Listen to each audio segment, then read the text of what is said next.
కాకినాడ జిల్లా Peddapuram Saint Johne's Lutheran చర్చ్లో మహాశుక్రవారం సందర్భంగా ప్రత్యేక ప్రార్థనలు రెవరెండ్ వి ప్రభాకర్ ఆధ్వర్యంలో నిర్వహించారు. సర్వమానవాళి పాప పరిహారార్థం యేసుక్రీస్తు శిలువలో ప్రాణం పెట్టిన రోజుగా క్రైస్తవ ప్రజలు జరుపుకునే శుభ శుక్రవారం ప్రార్థనలు అత్యంత భక్తి శ్రద్ధలతో జరుపుకున్నారు. పెద్దాపురం సెయింట్ జాన్స్ లూథరన్ చర్చ్లో సంఘ కాపరి రెవరెండ్ వి ప్రభాకర్ మాట్లాడుతూ ఉదయం 9 గంటల నుంచి సాయంత్రం 3 గంటల వరకు క్రైస్తవ విశ్వాసులు దేవాలయాల్లో చేరి ప్రత్యేక ప్రార్థనలు జరిపారని, అలాగే యేసుక్రీస్తు శిలువ శ్రమలు, అలాగే అన్ని క్రైస్తవ దేవాలయాల్లో సంఘ కాపరులు యేసుక్రీస్తు శిలువలో పలికిన 7 మాటలైన తండ్రి వీరేమి చేయుచున్నారో వీరెవరు కనుక వీరిని క్షమించండి, నేడు నీవు నాతో కూడా పరదైసులో ఉండువని నీతో నిశ్చయముగా చెప్పుచున్నాను.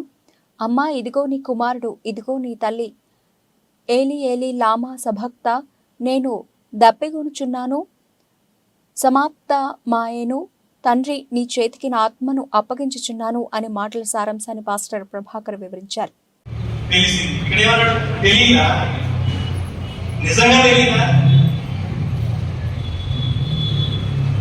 ఈ మాట అపోస్తలుడైన పౌలు కూడా చెప్పాడు.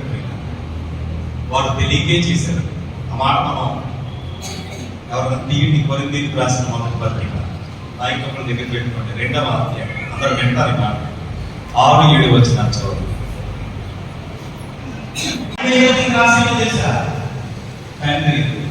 కష్టం అంటే ఎంత అంటారు, బాధ ఏం చేశారు? సిలువ దగ్గరికి వచ్చిన వారి భాష మారిపోతుంది. సిలువ దగ్గరికి వచ్చినటువంటి జీవిత విధానం మారిపోతుంది. సిలువలో పలుకుతున్నటువంటి మాట తండ్రి తండ్రి కుమారుడుగా అనుబంధం ఎంత గొప్ప, ఎంత బాధపడమైనా తండ్రి వీరు వీరు వీరు వీరంటే వీరంటే వీరంటే